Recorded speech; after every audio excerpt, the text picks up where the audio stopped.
Do you know what's worse than getting in an accident?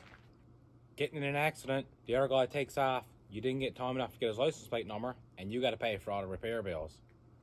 So we're installing the Redtiger F77.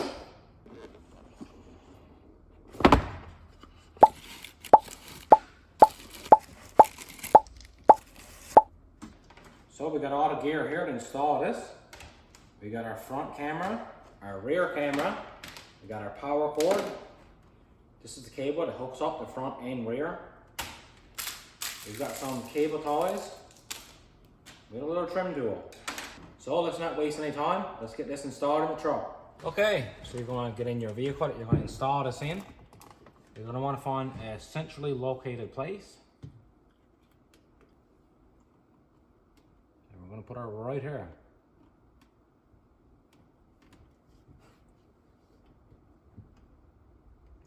Perfect.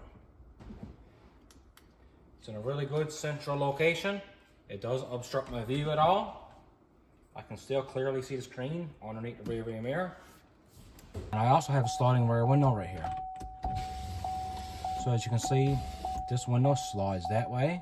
So where I'm going to put that camera is over on this side of the rear window. Like I said, over on this side of the rear window, I'll still have good visibility at the back, and I won't be interfering with my sliding middle section.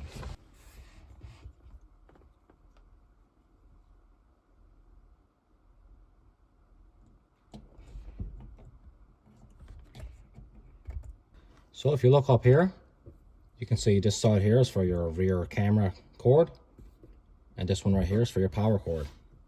So I'm going to go ahead here now and install my power cord. So this is what supplies power to your dash cam.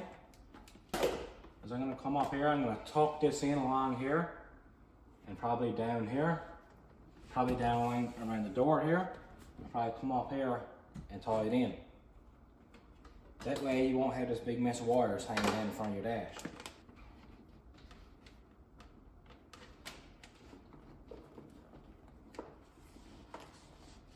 Okay, so you can see here this cord comes up. I got it run on top of my headliner, and I got it coming in on behind this weather strip here. And then I'm going across here into my power outlet. So I'm going to just take this now, I'll plug it into my power outlet, and I'll get whatever little bit of wire is left, and I'll zip tie it up under the dash. So I'm going to get one of those supplied cable hold downs here now, and I'm going to just fasten this more tight to the windshield here. But you can see, or I should say you can't see, anywhere where that wire is running down here.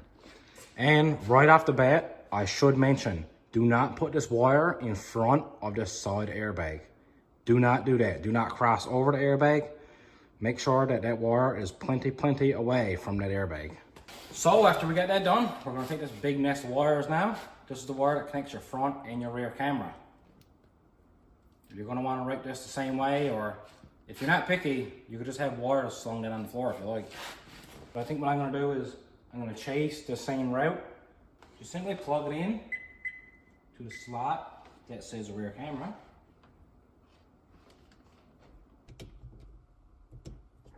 Okay, got my rear camera plugged in. I'm going to just finish fastening this cable down, and I'll pick you up when we're done. So I'm just going to go through here now, set this camera up. We'll go out, get some driving footage, and I'll have some final thoughts on this dash cam. Okay, so let's just go through here and pick our language. So, English for us. I'm in Newfoundland, so we're going to pick the Newfoundland time. We have our own time zone here. Oh yeah, here we go. Right off the bat, buddy. Look at the rear view camera. You can see inside the truck cap here, and you can actually see outside of these windows in the truck cap. I did not think you were going to be able to see that. Here. Settings. You can see here all the settings we have. We can change our resolution, I guess. You can change your sound to on or off, loop recording. It has a G sensor in it. A fatigue reminder, just in case you get tired. Mirror flip, voice control. You can put a screensaver on it, the click tone, Wi-Fi, playback. Okay, so you can see your front cam video locked if you want to save stuff, front cam photo, and your rear cam stuff. Let's just go front cam video. And you can see here we already got 2 files here since we've been here. Let's go. So it can't get no easier than that, boys. I don't say I was a half hour installing this entire dash cam system. It seems to work great. It's got a nice screen on it that I can see there. I'm just gonna go for a scenic little drive now around my hometown. Let's go.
Well, I think the dash cam worked great. The picture quality is really good. It's very easy to access all the files and all the videos from your phone. You just got to download an app. So final thoughts, very easy to install. The quality seems great. The app is very easy to use. If you're looking for a good, affordable dash cam, check out Redtiger. Link is in the description.